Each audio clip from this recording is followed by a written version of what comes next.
존경하는 국민 여러분, 해외 동포 여러분, 또 북한에서 계시는 우리 북녘 동포 여러분 안녕하십니까?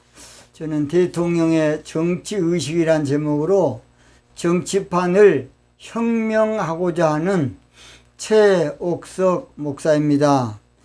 저는 대통령의 정치의식은 정직이라는 것입니다. 정직입니다. 대통령의 가장 정치의 철학이 정직이어야 되겠습니다. 제 대통령이 무엇보다도 마음가짐이 정직한 지도자가 되어야 된다고 봅니다.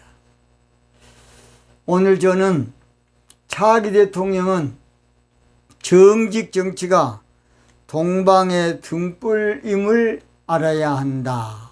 이런 제목으로 말씀을 드리겠습니다. 저는 인도의 시성 타고르의 시를 한번 읊어보려고 합니다. 이 타고르란 사람은 대단한 사람이에요. 아주 좀 하겠습니다. 그래서 이 사람의 우리나라를 향한 그 애언적인 시입니다. 일찍이 아시아의 황금 시기에 빛나던 등불의 하나인 코리아. 그러니까 일찍이 아시아의 황금 시기였다는 거예요. 그 다음 빛나던 등불의 하나인 코리아. 그 등불 다시 한번 커지는 날에 너는 동방의 밝은 빛이 되리라. 타고르는 우리나라 사람 아니거든요. 인도 사람이에요. 그런데 이렇게 우리나라를 향해서 대단한 예언의 시를 읊었던 놀라운 사람입니다. 이 타고르는 당시에 인도인이었지만은 지금은 세 나라로 인도가 나눠졌습니다. 방글라데시, 파키스탄, 인도 이렇게 나라가 세 개로 지금 나눠져 있어요. 그래서 정확하게 말하면 타고르는 방글라데시 출신이라고 봅니다. 그 당시에는 하나의 인도였어요. 그때는 하나의 인도였다고요. 그러나 후대에 파키스탄과 방글라데시, 인도 이렇게 세 나라로 지금 나눠져서 있습니다. 그래서 타고르는 그러니까 그 당시는 인도죠. 인도. 타고르는 1861년에 태어나서 1941년에 죽었으니까 80세를 일기로 세상을 떠났습니다. 이 사람은 영국 런던 대학교 법학과를 중퇴한 대단한 수재였어요. 그 당시에 이 인도가 영국의 식민지였거든요. 어디 식민지였다고? 영국의 식민지였어요, 인도가. 근데 식민지인 인도 사람이 영국 런던에 한마디로 법학과, 런던 대학교 법학과를 다녔다는 것은 그 당시에 수재였다. 아주 대단한 수재였다는 것입니다. 그래서 이 사람은 나중에 인도 비스바바라티라는 대학교 명예총장도 했던 사람입니다. 타고르는 그래서 시인이라기보다는 시성이라는 말을 많이 씁니다. 시성. 이 말은 무슨 말이냐? 타고르는 영감의 시인, 애언적인 시인. 그러니까 일반적인 시인이 아니고 시성. 한마디로 말해서 시인이면서 성인인 그런 사람이라는 것입니다. 타고르는 1913년 아시아권에서는 처음으로 노벨 문학상을 받았는데 그 시집의 문학상 받은 제목이 기탄잘리입니다. 기탄잘리. 기탄잘리 한번 따라합시다. 기탄잘리. 이 기탄잘리라는 말은 신에게 바치는 송가다. 신에게 바치는 노래, 신에게 바치는 찬양, 그런 뜻이에요. 그 내용이요, 노벨 문학상을 받은 내용이 당신은 나를 영원하게 하셨으니 그것이 당신의 기쁨입니다. 이 연약한 배를, 굶주린 배를 당신은 끊임없이 비우시고 신성한 생명으로 영원히 채우고 있습니다.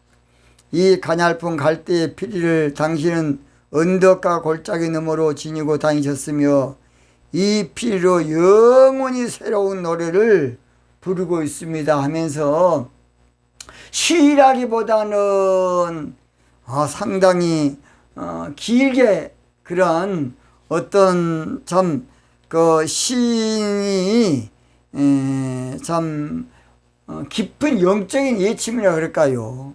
영적 경지의 예침이라고 할 정도로 원래 원본이 상당히 길어요. 길어. 우리는 대개본 시는 간결하게 쓰거든요. 우리나라는. 근데 이 탁월한 사람은 아주 시를 간결하게 쓰지 않냐고 상당한 양을 사실은 해서 쓴 그런 사람입니다.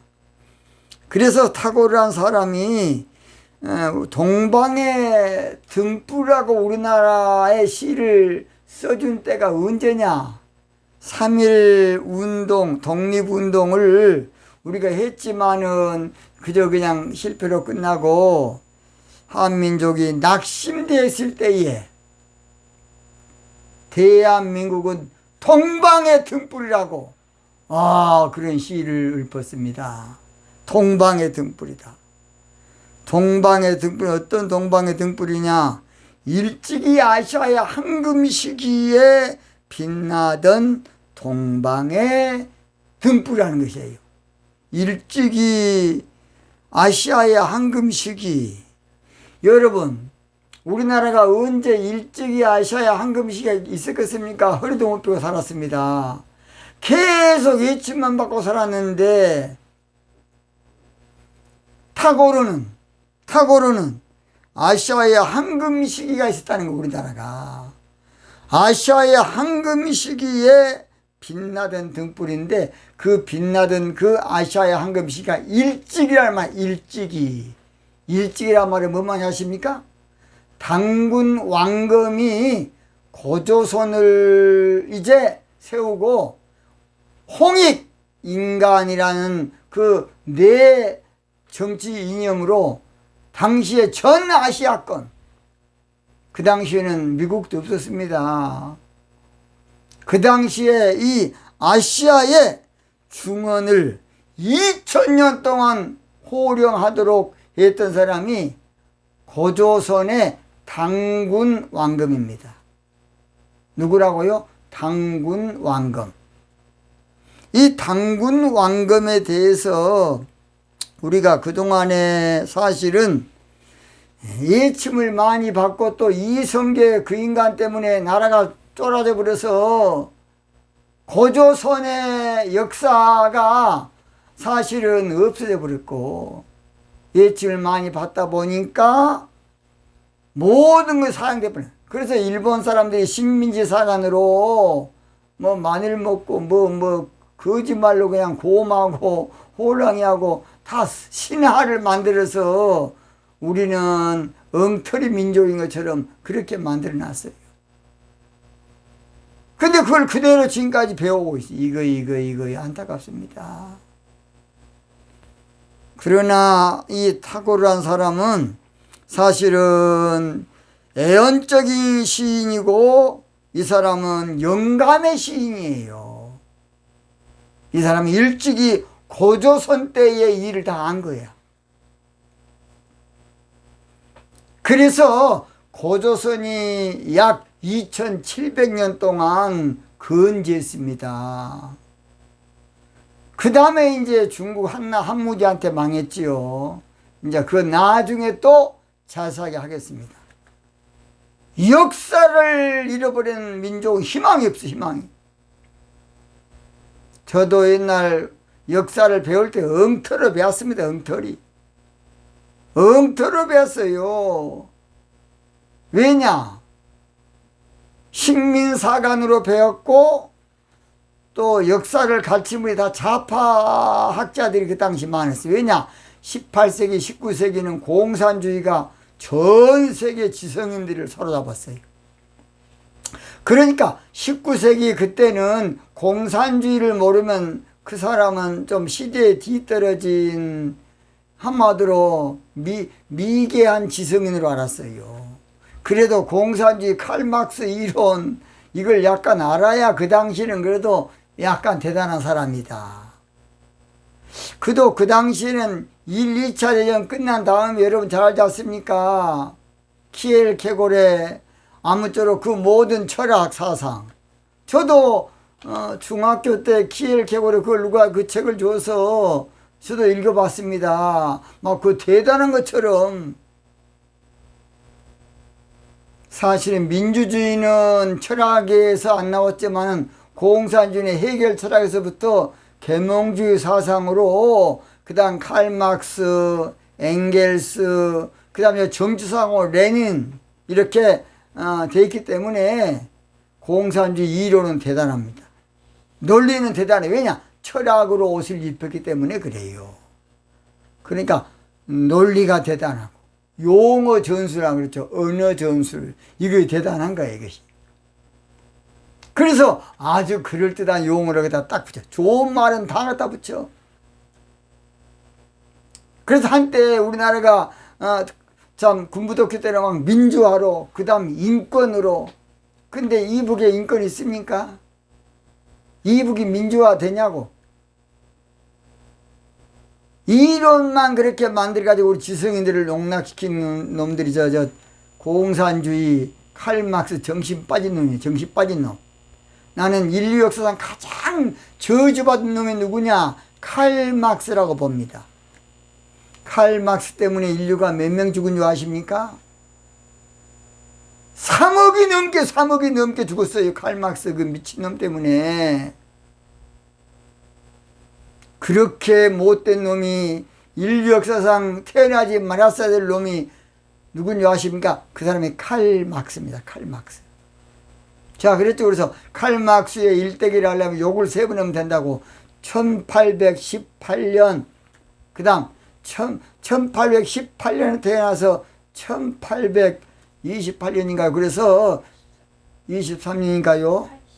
83년. 그래서 얼마 못 살 65세 살다 죽었습니다. 그러니까 1818이니까 18, 18, 18 세 번 하면 쉽게 할 수 있다는 거죠. 제가. 자, 그래서 우리나라가 한때는 대단한 고조선의 당군 왕검을 통해서 우리나라가 시작했는데 저는 그렇습니다. 문제는 누구냐? 이성계입니다. 이성계. 근데 우리는 그냥 이쇼선이 내려오니까 역사는 강자편에 한다고 이성계를 미화시키고 있어요. 이성계 때에 반드시 우리 원래 주머니를 차지해야 됩니다. 그때가 기회야, 기회. 제가 채씨라서 그런 거 아니라 그 당시에 최영 장군이나 대단했습니다. 그래서 그 어르신의 말을 드려야 돼. 최영 장군은 나이가 많았고 이성계는 나이가 적었습니다. 그때 한번 줄어드니까 우리나라는 그냥 압록강 너머로 줄어들었고, 그러면 그런다고 중국에서 그래 너희들 나라가 적으니까 우리가 봐줄게, 그러질 않아요. 더 쳐들어온 거야. 더 쳐들어와. 그래서 국제관계는요 힘의 논리예요. 국제관계는 그저 그냥 감성적으로 되는 것이 아니에요. 낭만적으로 되는 거 아니라고요. 어떤 사람 막 통일을 낭만적으로 생각하고 아주 그냥 환상적으로 우리 민족끼리, 그거 정신 빠진 사람이에요. 저는 통일은 절대 회담에서 되는 건 아니라고 봅니다. 통일은 우리끼리 막 의논 잘해갖고 천만에 하나님이 해줘야 돼. 하나님이. 큰 문제는 하나님. 여러분 8.15 광복기 우리가 했습니까? 하나님이 해줬으니까 우리가 됐지. 물론 독립운동을 했지만은 결론은 하나님이 해줘야 돼요. 그래서 당군 왕검에 대한 고조선에 대한 것이 싹 없애버린 거예요. 이시 500년은 당군이 필요 없어요. 왜냐? 이성계가 이제 한마디로 말해서 태조로 시작되기 때문에 고조선이 필요 없던 거예요. 이게 정치인들이 그게 문제예요. 나는 박정희 대통령 다른 건 다 좋았는데 이승만 대통령이 애국서 한국화 죽고 싶다 할 때 얼마 살도 못할 인간이 그 양반도 그걸 허용을 했으면 얼마나 좋았을까 싶습니다. 오늘 우리 인생은 얼마 살지 않습니다. 멋지게 해야 돼. 멋지게. 자, 그래서 그 등불 다시 켜지는 날에 그 놀라운 탁월한 그 등불이 다시 켜지는 날이 언제 온다는 것이에요. 그 등불이 다시 켜지는 날에 너는 동방의 밝은 등불이 되리라. 그렇게 말했어요. 그 등불이 언젠가 다시 켜지는 날이 온다는 거예요. 이것이 바로 차기 대통령 때에 홍익인간 정직 정치하면 그 등불이 다시 켜질 겁니다. 그래서 그 사람이 또 뭐라 그러느냐, 타고르가 그 마지막 시에 보면 나의 마음의 조국 코리아여 깨어나소서. 와, 영감의 시인. 이 타고른 대한민국을 나의 마음의 조국이라고 해요. 나의 마음의 조국. 이 말은 무슨 말이냐? 내가 바라고 꿈꾸고 내가 뭔가 이상적인 나라로 생각하는 내 마음의 조국이라 그런 말이에요. 민족적인 그런 땅, 그런 조국이 아니라 마음의 조국. 그런 나라를 자기도 상상하고 꿈꾸고 있다는 것이에요. 어떤 나라라고요?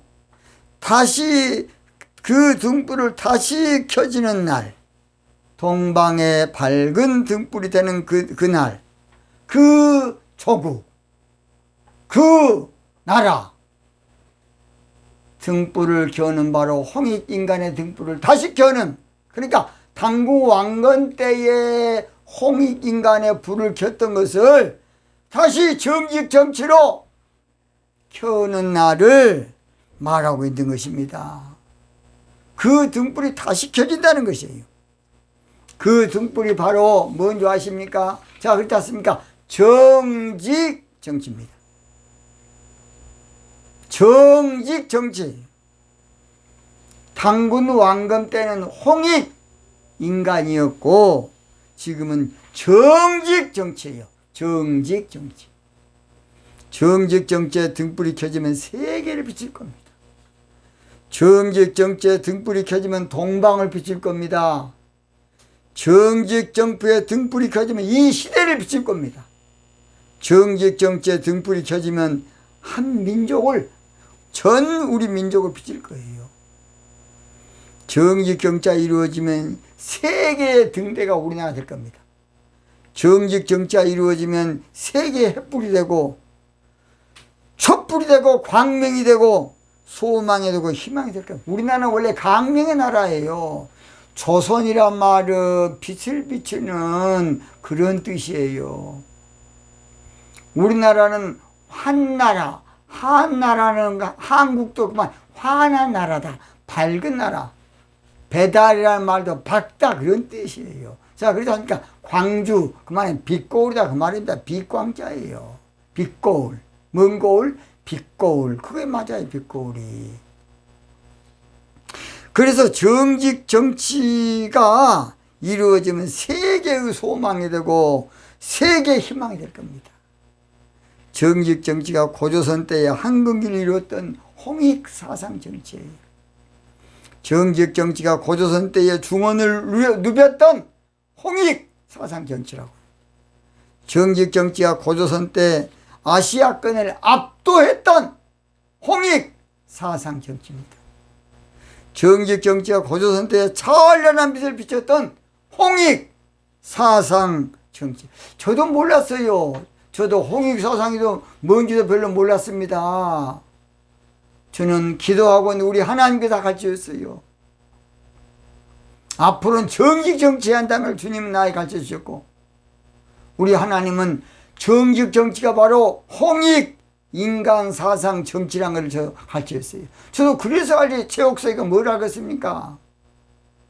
저는 그래서 정직 정치의 사명을 하나님께 바꿔서, 여러분이 못난 새끼, 저 모질한 새끼, 좀 덜 떨어진 새끼, 고지식한 새끼 글든지 말든지 저는 이 사명을 감당하려고 합니다. 그래서 정직 정치가 고조선 때에 찬란한 빛을 비췄던 홍익 사상이에요. 이 시대는 정직 정치의 불빛이 켜져야 돼. 정직 정치의 등불이 켜져야 돼. 정직 정치의 등불이 밝혀져야 되고, 정직 등불이 전 세계를 다녀야 되고, 정직 정치의 등불이 전 세계에 울려 퍼져야 돼. 우리 예수님께서 마태복음 5장 놀라운 말씀하셨습니다. 너희는 세상의 빛이라. 산에 있는 동네가 숨기지 못할 것이요. 너희는 세상의 빛이다. 이 말은 등불이다 그 말입니다. 자, 대한민국은 전 인류의 등불이 되어야 됩니다. 그것이 바로 우리나라 할 일이에요. 한번 따라합시다. 대한민국은 전 세계의 등불이다. 우리 대한민국은 전 세계를 정신문화를 살리는 등불입니다. 등불. 그래서 대한민국은 천손민족이라 그래. 뭔 민족? 천손민족. 원래 당군도요, 하늘을 숭상하는 그런 임금이었어요. 하늘 숭상. 천손민족. 어디였으면 어떤 사람은 당골, 옛날 우리나라 말로 당골레, 그런 말도 약간 비하되고 한 사람을 봤습니다. 탕구루. 그래서요, 당군이라는 사람은 원래 하늘을 섬기는 그런 영적인 사람이었어요. 당군, 왕검. 그러면서 강력한 지도력을 가진 사람이 바로 당군 왕검이에요. 자, 우리 예수님께 되는 세상의 빛이라. 산이 있는 동네가 숨기지 못할 것이다. 우리 대한민국의 정직 정치로 불빛을 비치면 어떤 나라든지 다 드러날 겁니다. 문제는 등불을 켜줘야 등경 위에 두고 집안 모든 사람에게 비추는데, 등불이 안 켜지 마음껏도 안 돼. 또 뭔 등불하고요? 홍익 사상인 정직 정치의 등불이에요. 마태복음 5장 15절 사람의 등불을 켜서 말 아래 두지 아니하고 등경 위에 두나니 이러므로 모든 집안 모든 사람 비치느니라. 그러니까 잘 들어요. 정직 정치의 등불이 켜져야 우리나라가 등경 위에 이렇게 세워져요. 우리나라 홍익 사상인 정직 정치의 등불을 켜야만 세계에서 우뚝 설 겁니다. 정직 정치의 등불이 켜지면 세계 곳곳을 비추게 되고, 인류의 가슴을 비추게 되고, 지구촌 구석구석을 비추게 될 겁니다. 여러분, 정직 정치입니다. 홍익 사상인 정직 정치. 이 불을 비춰야 돼. 이 불을 켜야 돼. 그래서 우리의 소원은 정직 정치, 꿈에도 소원은 정직 정치, 이 목숨 바쳐서 정직 정치, 정직 정치를 합시다. 통일은요, 하나님 때를 줘야 돼요. 먼저 통일되기 전에 정직 정치해야 돼. 인류를 살리는 정직 정치, 이 시대 살리는 정직 정치, 정직 정치, 홍익인간 사상합시다. 정직 정치 합시다. 구호하며 지금 마치겠습니다. 자기는 정직 정치로 등불을 밝힐 대통령을 뽑기 위해서 일어서자! 뭉치자! 하나 되자! 오늘 마치겠습니다. 대단히 감사합니다.